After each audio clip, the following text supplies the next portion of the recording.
Hello friends, बुकीपीडिया पर आप सभी का स्वागत है।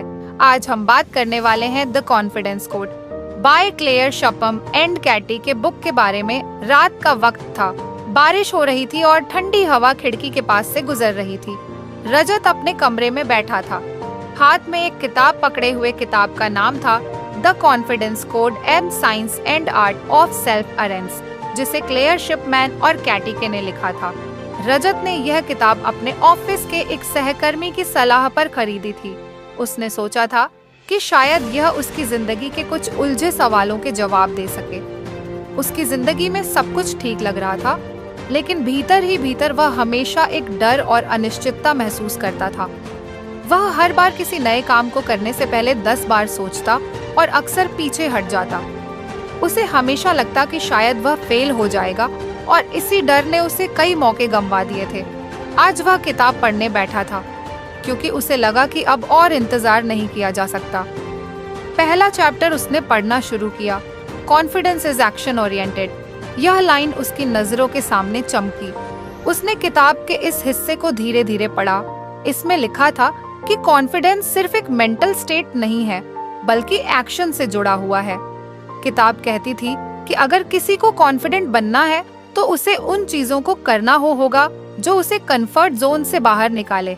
यह सुनने में आसान लगा, लेकिन रजत जानता था कि यह उसके लिए कितना चैलेंजिंग होने वाला है। उसने किताब को बंद किया और कुछ देर के लिए सोचने लगा। व्हेन इन डाउट एक्ट, यह वाक्य उसके दिमाग में घूमने लगा। उसने खुद से पूछा, क्या मैं कभी अपने डाउट्स को इग्नोर करके एक्शन ले पाया हूँ?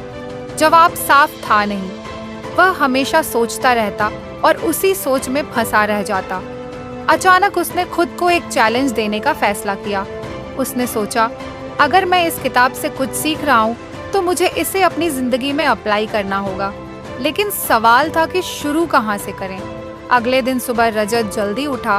वह ऑफिस के लिए तैयार हो रहा था जब उसे याद आया कि आज उसकी टीम के सामने एक प्रेजेंटेशन देने का मौका है। वैसे तो प्रेजेंटेशन देने की जिम्मेदारी उसकी नहीं थी, लेकिन उसने तय कर लिया कि वह इस मौके को हाथ से नहीं जाने देगा।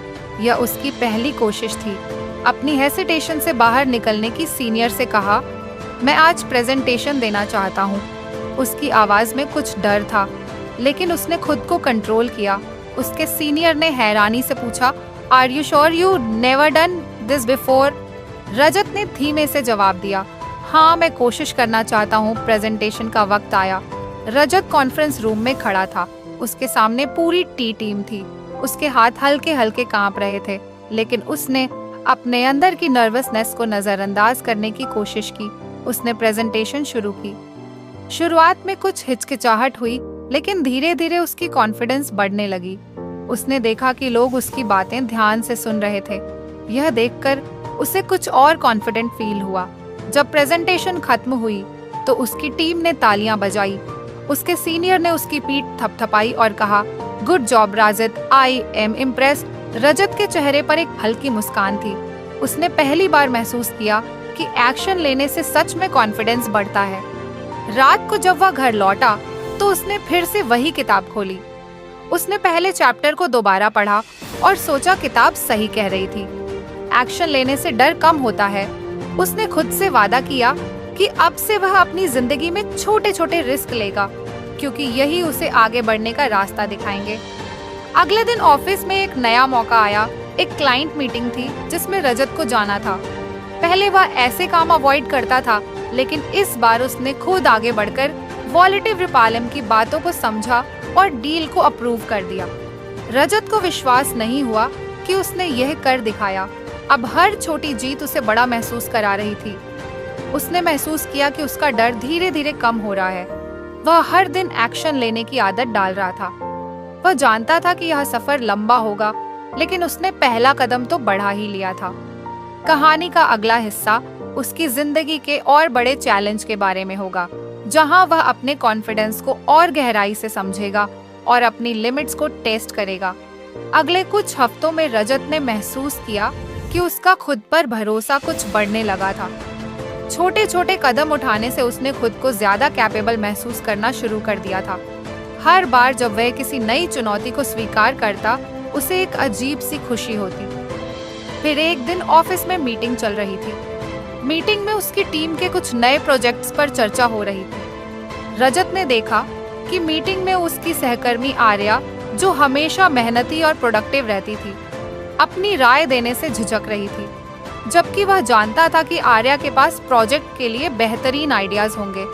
मीटिंग के बाद रजत ने आर्या से बात की। उसने कैजुअली पूछा, तुमने अपनी बात क्यों नहीं रखी? तुम्हारे आइडियाज हमेशा अच्छे होते हैं। आर्या ने हल्की सी मुस्कान के साथ जवाब दिया, मुझे लगता है कि शायद मेरी राय उतनी इम्पोर्टेंट नहीं होगी और फिर सबको लगता है कि मैं ओवर कॉन्फिडेंट दिख रही हूँ। अगर मैं ज्यादा बोलूं।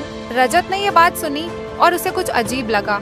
अगर आपको हमारी फ्री समरी अच्छी लगती है तो आप हमारे चैनल को सब्सक्राइब कर सकते हैं, हमारी मेंबरशिप खरीद सकते हैं या हमें यूपीआई के थ्रू सपोर्ट कर सकते हैं। अब समरी पर वापस चलते हैं। उसने महसूस किया कि आर्या जैसी स्मार्ट एंड कैपेबल लड़की भी खुद को कम आंक रही थी। उसी शाम जब रजत घर पहुंचा तो उसने किताब का दूसरा चैप्टर पढ़ना शुरू किया। इस चैप्टर का नाम था अंडरस्टैंड द कॉन्फिडेंस गैप। किताब में बताया गया था कि कैसे समाज महिलाओं को सेल्फ डिप्रिकेटिंग और कॉशियस रहने के लिए कंडीशनिंग करता है। इस